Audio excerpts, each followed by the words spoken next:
En quelques mois seulement, une guerre longtemps jugée ingagnable en Afrique de l'Ouest est décrite comme en train de basculer. Selon la vidéo, un Burkina Faso autrefois noyé sous les attaques terroristes serait désormais au cœur d'une reconquête militaire presque totale, avec des régions autrefois abandonnées présentées comme progressivement reprises. Si ce récit est exact, que change concrètement, pour vous et pour la région, l'émergence d'Ibrahim Traoré comme figure centrale de cette contre-offensive?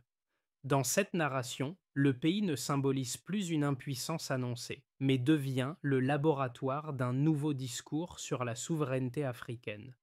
La vidéo promet de révéler comment, selon son récit, un pays longtemps submergé par l'insécurité aurait inversé une trajectoire que beaucoup jugeaient irréversible. Elle avance qu'un ensemble de recrutements, d'équipements et de décisions stratégiques aurait transformé la dynamique militaire, dessinant l'idée d'un avant marqué par la dispersion et d'un après caractérisé par une reconsolidation progressive du territoire.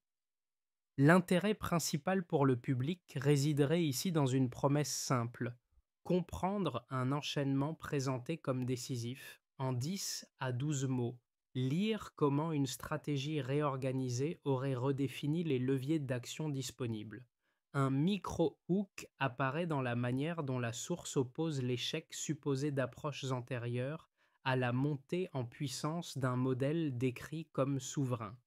Cette tension narrative crée un enjeu. Si ce renversement métiassant est bien tel que raconté, il suggère une relecture plus large des équilibres sécuritaires du Sahel. Le spectateur est invité à examiner non seulement les faits évoqués, mais aussi les implications possibles d'un tel changement de perspective. Selon la vidéo, deux éléments seraient présentés comme révélateurs dès l'ouverture. D'une part, l'idée qu'un pays autrefois frappé par des milliers de victimes civiles et militaires aurait entamé une reconquête rapide. D'autre part, l'affirmation que plus de 12 000 personnels de sécurité auraient été recrutés depuis 2022, ce qui constituerait dans le récit un basculement majeur. Ces chiffres sont introduits comme un contraste fort entre un passé décrit comme chaotique et une phase actuelle supposée structurée, marquant la première mini-révélation du contenu. Le narratif replace ensuite ces affirmations dans une chronologie condensée. Avant l'arrivée d'Ibrahim Traoré, la vidéo dépeint d'un Burkina Faso fragilisé par la multiplication d'attaques, la fermeture de nombreuses écoles et des déplacements internes massifs.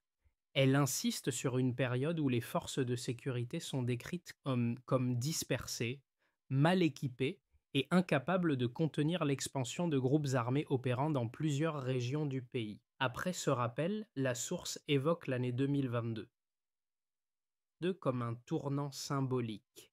Le changement de leadership est présenté comme le point de départ d'une réorganisation militaire et d'une mobilisation plus large de la population, notamment via les volontaires pour la défense de la patrie, comme indiqué par la source. Le discours se structure autour d'une causalité suggérée. Selon le contenu analysé, l'augmentation des effectifs, l'acquisition d'équipements modernes et la coordination entre armée et civile auraient contribué à une dynamique de reprise progressive de zones auparavant décrites comme hors contrôle. Dans ce cadre narratif, les régions du Nord et de l'Est sont mentionnées comme exemples de territoires où la situation aurait toujours, selon la vidéo, évolué de manière notable. La requalification de ces zones est utilisée pour illustrer le contraste entre une phase de perte continue et une phase de stabilisation supposée, créant ainsi la toile de fond sur laquelle le récit développe ses prochaines explications. Dans la narration de la vidéo, deux figures émergent pour guider le spectateur à travers les changements décrits. D'un côté, les soldats, des forces régulières, présentés comme les premiers à ressentir les effets des nouveaux équipements. De l'autre, les volontaires civils, dont le rôle est montré comme déterminant dans l'observation du terrain et la transmission d'informations. Ce duo, mêlant professionnels et acteurs communautaires, sert de fil conducteur pour illustrer les transformations supposées de la dynamique sécuritaire. Le contenu met en avant plusieurs scènes décrites comme significatives. Dans l'une d'elles, des militaires expliqueraient que l'amélioration des moyens logistiques aurait permis de reprendre certaines localités autrefois qualifiées de difficilement accessibles. Cette séquence est utilisée comme exemple précoce d'un changement de posture. Une armée qui, dans ce récit, passe progressivement d'une attitude défensive à des actions jugées plus structurées. Une autre scène présentée dans la vidéo concerne le retour de familles dans des zones où des écoles auraient été rouvertes après une longue fermeture. Bien que la source n'indique pas de données complètes, elle cite symboliquement la réouverture d'établissements comme signe d'un rétablissement partiel de la vie quotidienne. Ce point est introduit non comme une preuve définitive, mais comme un élément illustratif destiné à montrer l'impact humain des évolutions avancées par le narratif. L'ensemble de ces microcas fonctionne comme un cadre d'observation. Ils ne prétendent pas, dans le récit analysé, offrir une vue exhaustive, mais chercher à montrer comment des acteurs locaux, selon la vidéo, percevraient les premiers effets d'une stratégie redéfinie. Dans le récit proposé par la vidéo, la séquence des événements est présentée comme une progression nette composée de 3 temps. L'activation initiale, un point de climax opérationnel, puis une série de répercussions censées illustrer l'impact de cette dynamique sur plusieurs régions du pays. Cette architecture temporelle vise à donner au spectateur une vision structurée, même si elle reste fondée sur les descriptions de la source plutôt que sur une chronologie indépendante et vérifiée. Le narratif situe le déclenchement du mouvement de reconquête à partir de la combinaison de 3 décisions décrites comme majeures. Le recrutement massif au sein des forces de sécurité, l'intégration renforcée dans les mécanismes locaux d'alerte et l'acquisition d'un arsenal présenté comme nettement plus moderne que les équipements antérieurs. Selon la vidéo, cette triangulation aurait permis de redonner une cohésion minimale à des unités auparavant dépeintes comme dispersées ou privées de moyens matériels suffisants. L'activation se manifeste dans le contenu par une série de témoignages qui évoquent une montée en capacité et une plus grande efficacité dans la circulation des informations de terrain. La source décrit ensuite une accélération marquée par l'arrivée de nouveaux armements, dont elle mentionne symboliquement 200 niveaux d'armes et, pour l'aviation, 40 avions de combat, présentés comme récemment livrés. Dans le récit, cette double dotation, terrestre et aérienne, représente la bascule stratégique. L'armée est représentée comme capable de mener, toujours selon la vidéo, des opérations plus profondes dans des zones considérées auparavant comme sanctuaires des groupes armés. L'usage de l'aviation est montré comme un facteur décisif. La vidéo affirme que la surveillance aérienne aurait permis d'exposer les positions adverses, rendant possible des actions combinées entre troupes au sol et unités aériennes. C'est à ce moment que le récit situe ce qu'il appelle sa victoire improbable, marquant un point de climax qui vise surtout à illustrer un niveau d'organisation présenté comme inédit pour le pays. Dans cette dernière phase, la narration insiste sur les impacts attribués à ce changement opérationnel. Le point souvent mis en avant est l'idée qu'une proportion élevée des zones qualifiées de terroristes aurait été récupérée, avec la vidéo citant une estimation de 92%.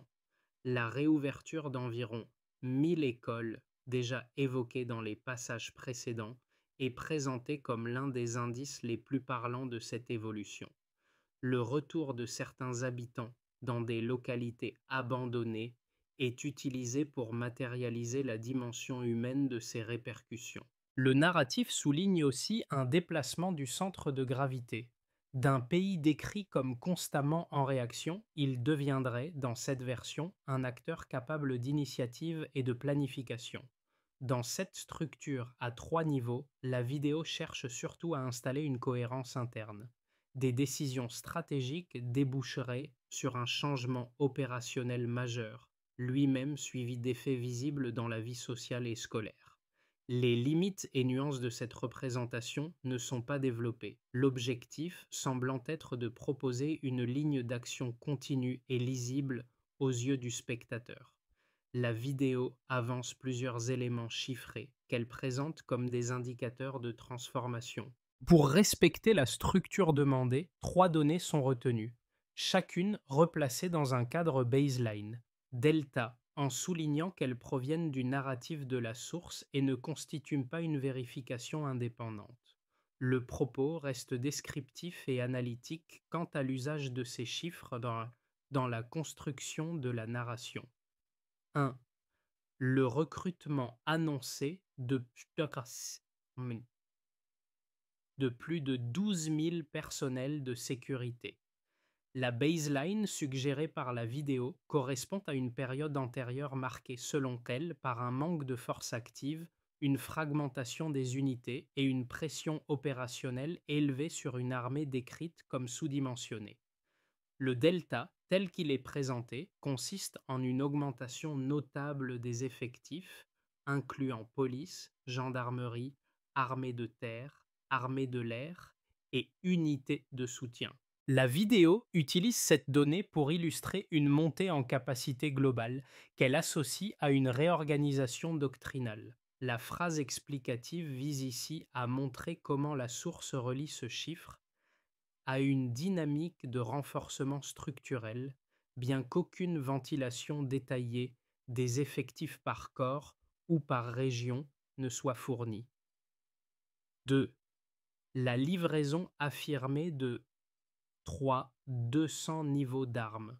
La baseline implicite évoquée par le narratif décrit un arsenal ancien considéré comme insuffisant face à des groupes armés présentés comme mieux équipés ou plus mobiles.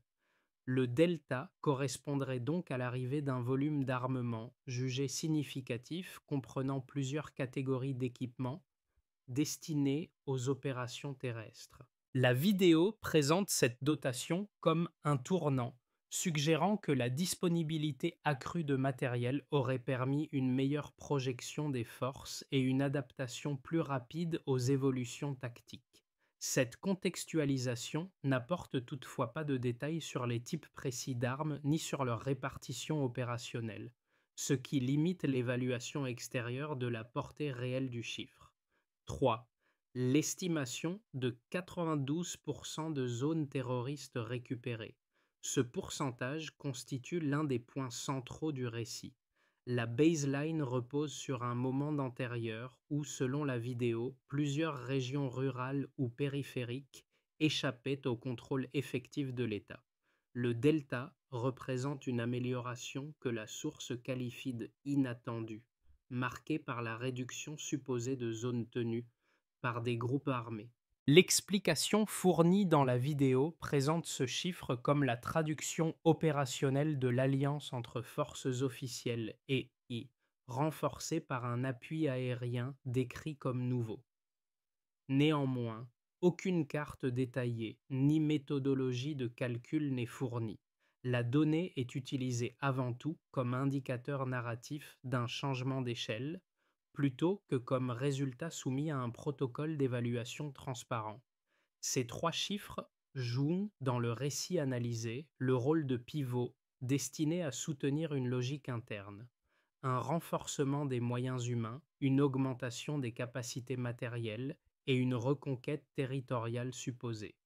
Chaque donnée est insérée dans une chaîne causale présentée comme cohérente sans que la vidéo ne s'attarde sur ses marges d'incertitude. L'usage de ce trio de repères chiffrés contribue à donner une impression d'évolution mesurable, même si leur exactitude ne peut être établie à partir de la seule source disponible. Dans cette section, l'objectif est de présenter deux lignes d'interprétation possibles autour du récit exposé dans la vidéo. en les exposant de manière respectueuse et structurée, puis de montrer comment la source elle-même répond à ces positions. L'approche reste strictement descriptive. Il ne s'agit pas d'arbitrer la validité des points de vue, mais de clarifier les angles selon lesquels le contenu pourrait être perçu. Argument A. Une reconfiguration rapide soutenue par des décisions centralisées. Selon certaines lectures possibles du narratif, le changement décrit dans la vidéo pourrait être interprété comme la conséquence directe d'une stratégie recentrée, combinant recrutement massif, arrivée d'équipements plus modernes et mobilisation communautaire. Dans cette perspective, l'évolution s'expliquerait par la cohérence interne d'un modèle où les forces régulières et les fonctionnent dans une plus grande synchronisation. La vidéo met en avant cette hypothèse en soulignant l'importance d'une volonté collective et d'une doctrine souveraine présentée comme le cœur de la dynamique. Argument B. Une amélioration apparente nécessitant des données plus granulaires. Une autre lecture envisageable consiste à considérer que les résultats cités restent difficiles à évaluer sans information indépendante ou indicateurs méthodologiques complémentaires. Dans cette optique, les chiffres avancés, recrutement, livraison d'armes, pourcentage de zones récupérées, pourraient refléter des tendances, mais manqueraient de détails permettant d'en apprécier pleinement l'étendue, la répartition géographique ou la durabilité. Ce point de vue ne nie pas les évolutions rapportées, mais insiste sur la nécessité de précision pour mieux comprendre la portée réelle de ce qui est décrit. Le contenu source réagit à ces questions implicites en adoptant une posture affirmative. Il associe directement les progrès annoncés à trois facteurs qu'il considère déterminants: la modernisation matérielle, la mobilisation nationale et la réorientation stratégique. Plutôt que de détailler des métriques secondaires, la vidéo choisit de montrer des exemples narratifs: réouverture d'écoles, retour de population, opérations coordonnées, pour illustrer la validité de sa propre lecture. Ainsi, sa réponse consiste moins en une réfutation qu'en une réaffirmation de la cohérence du récit qu'elle construit. Dans le récit proposé par la vidéo, le point médian se manifeste lorsqu'une nouvelle articulation entre moyens terrestres et capacités aériennes est décrite comme l'élément modifiant la nature même des opérations. Jusque-là, les évolutions évoquées relevaient surtout du volume, davantage de personnel, davantage d'équipement. Mais le contenu introduit ici une dimension qualitative. La coordination entre observation, mouvement et frappe serait, selon lui, devenue plus fluide à mesure que les outils se diversifiaient. Cette transition se traduit par une scène souvent citée dans le discours: la possibilité, affirmée par la source, de repérer plus rapidement des mouvements adverses dans des zones auparavant considérées comme trop vastes ou trop enclavées pour une surveillance continue.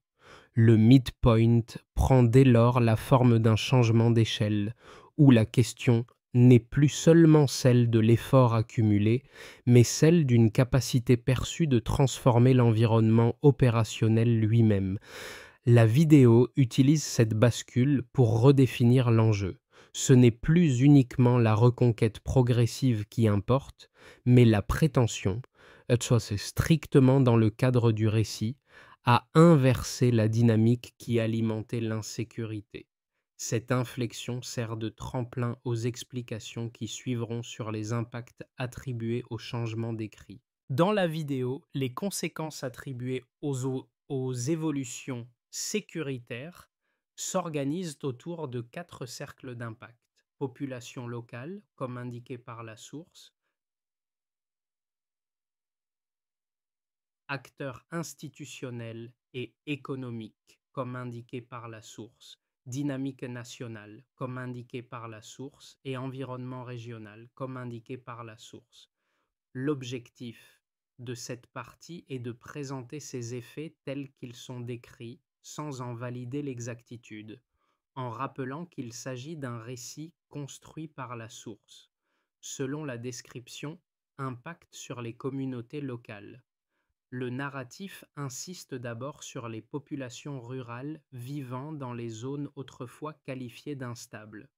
La vidéo mentionne des retours progressifs de familles dans certaines localités, en utilisant la réouverture d'environ 1000 écoles comme un marqueur symbolique. Dans ce cadre, elle dépeint des villages où l'activité agricole reprend et où des services essentiels, comme les marchés hebdomadaires, retrouveraient une cadence plus régulière. Ces exemples visent à illustrer une amélioration perçue du quotidien, toujours selon la logique interne du récit. Selon la description, impact sur les structures étatiques et économiques. Pour les acteurs institutionnels, la vidéo évoque une administration qui fonctionnerait de manière plus stable dans plusieurs régions, notamment grâce à la présence renforcée des forces de sécurité et l'économie locale est présentée comme bénéficiant d'un environnement moins fragmenté.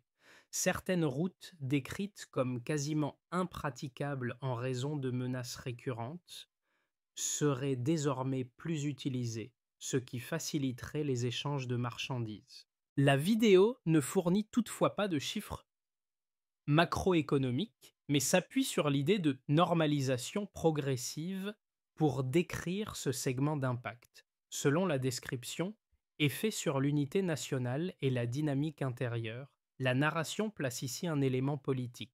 Selon elle, la stratégie attribuée à Ibrahim Traoré renforcerait un sentiment collectif autour d'une notion de souveraineté. Ce concept est présenté comme un facteur de cohésion, particulièrement dans les zones où les joues ont un rôle actif. L'unité nationale serait évoquée non à travers des sondages ou des données externes, mais par l'image d'un engagement partagé. Dans la logique du récit, cette dynamique interne participe à consolider la perception d'un changement structurel, même si l'étendue réelle de ce sentiment n'est pas documentée. Selon la description, conséquences régionales et perception extérieure. Pour ce qui concerne le Sahel, la vidéo affirme que la situation du Burkina Faso pourrait influencer les équilibres sécuritaires des pays voisins, surtout dans les zones frontalières. Ce point est formulé comme une projection narrative plutôt que comme un constat mesuré. L'idée est que la réduction supposée de l'insécurité dans une partie du territoire burkinabé pourrait modifier certains flux régionaux, notamment en matière de déplacement ou de circulation de groupes armés. La vidéo suggère aussi que ces évolutions auraient attiré l'attention internationale, mais elle ne fournit pas de sources externes pour étayer cette perception. Dans cette partie, il s'agit de présenter 3 trajectoires possibles telles qu'elles pourraient être déduites du récit de la vidéo sans prétendre qu'elles se réaliseront. Les scénarios ne reposent que sur la logique interne du contenu source, et non sur une analyse indépendante ou des projections documentées. Chacun illustre une manière différente d'interpréter les tendances décrites, avec une recommandation de réflexion en conclusion. Scénario de base. Stabilisation progressive et effets différenciés. En suivant le fil proposé par la vidéo, un scénario intermédiaire envisagerait une consolidation partielle des zones déjà présentées comme reprises. Selon cette logique, certaines régions rurales pourraient voir une amélioration plus visible que d'autres, notamment là où les joues ont un rôle important. Les opérations de sécurisation resteraient régulières, mais sans basculer vers un rythme inédit. Le fonctionnement de services comme les écoles ou les marchés continuerait de s'étendre avec des vitesses variables selon les localités. Ce scénario de base reflète une prolongation prudente des tendances annoncées, tout en reconnaissant que l'équilibre entre avancées et contraintes pourrait rester fragile. Scénario optimiste. Continuité opérationnelle et élargissement des zones fonctionnelles. En s'appuyant sur le ton affirmatif de la vidéo, un scénario optimiste envisagerait une extension marquée des zones où les activités civiles reprennent avec une circulation plus fluide et une réduction visible des interruptions liées à l'insécurité. Les forces de sécurité consolideraient la coordination avec les permettant un repérage plus rapide des menaces locales. L'environnement administratif bénéficierait d'une meilleure prévisibilité, rendant les déplacements plus réguliers. Ici encore, il s'agit d'une projection interne au discours, non d'une garantie. L'évolution serait décrite comme une généralisation des dynamiques déjà mises en avant dans le contenu source. Scénario du pire cas, on dit.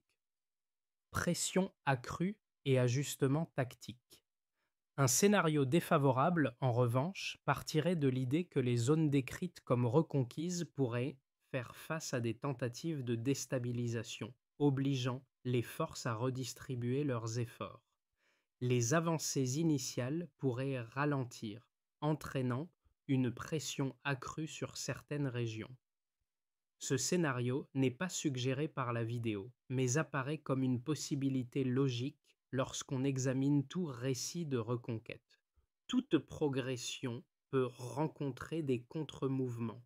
Le point clé consiste à ne pas considérer ces trois trajectoires comme exclusives. Une approche prudente serait de garder ouvertes plusieurs hypothèses en se concentrant sur l'observation des éléments concrets plutôt que sur la seule force du discours narratif. Dans cette partie, l'objectif est de montrer comment le récit présenté par la vidéo peut résonner différemment selon trois types de publics. L'analyse reste strictement descriptive et ne valide pas les affirmations du contenu source. Elle se concentre sur la manière dont ce narratif peut être interprété en fonction des attentes, des préoccupations ou des cadres de référence propres à chaque groupe. Groupe A. Public intéressé par les dynamiques locales et la sécurité quotidienne. Pour ce premier groupe, le récit pourrait trouver un écho particulier dans les descriptions de retour de population, de réouverture d'écoles et de reprise d'activités rurales. La vidéo met en avant une série de scènes centrées sur la vie communautaire, ce qui parle directement aux spectateurs préoccupés par la dimension humaine plutôt que par les aspects stratégiques. Ce public s'attacherait surtout aux implications concrètes pour les familles, les enfants et les services essentiels. Groupe B. Public sensible aux questions institutionnelles ou organisationnelles. Ce second groupe, plus attaché aux modèles administratifs, aux mécanismes de coordination et aux dispositifs de sécurité, pourrait s'intéresser aux segments de la vidéo décrivant les recrutements, les nouveaux équipements ou le rôle structurel attribué aux. L'accent mis sur une prétendue montée en capacité peut constituer un point d'attention, même si la source ne fournit pas de détails techniques permettant une évaluation approfondie. Groupe C. Public tourné vers les enjeux régionaux ou géopolitiques. Pour ce troisième ensemble, l'intérêt résiderait davantage dans les implications proposées pour le Sahel. La vidéo évoque un possible effet d'entraînement sur les pays voisins et suggère que les évolutions burkinabées seraient observées à l'international. Sans fournir d'analyse externe, elle articule l'idée d'une transformation pouvant dépasser les frontières nationales, ce qui attire naturellement l'attention de ceux qui s'intéressent aux dynamiques régionales. Dans cette section, il s'agit de présenter une feuille de route inspirée de la logique interne du récit de la vidéo, sans valider ni recommander les choix évoqués. Le but est d'exposer les étapes telles qu'elles pourraient être déduites du narratif, en respectant une approche neutre et descriptive. La mention d'Ibrahim Traoré, nécessaire dans cette partie, s'inscrit dans le cadre de l'analyse du récit. Étape 1. Consolider les zones déjà présentées comme stabilisées. Selon la vidéo, une première priorité consisterait à renforcer les localités où des améliorations sont rapportées. Cela impliquerait, dans le cadre du récit, une présence continue des forces de sécurité et des afin que les activités civiles puissent se maintenir sans interruption.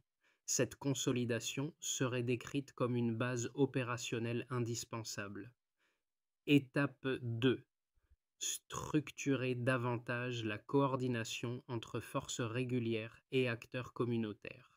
La logique du contenu insiste sur cette articulation. Une feuille de route déduite du récit proposerait donc d'améliorer les mécanismes de transmission d'informations afin que les mouvements hostiles puissent être détectés plus rapidement. Le narratif fait de cette coopération un élément clé attribué au leadership d'Ibrahim Traoré.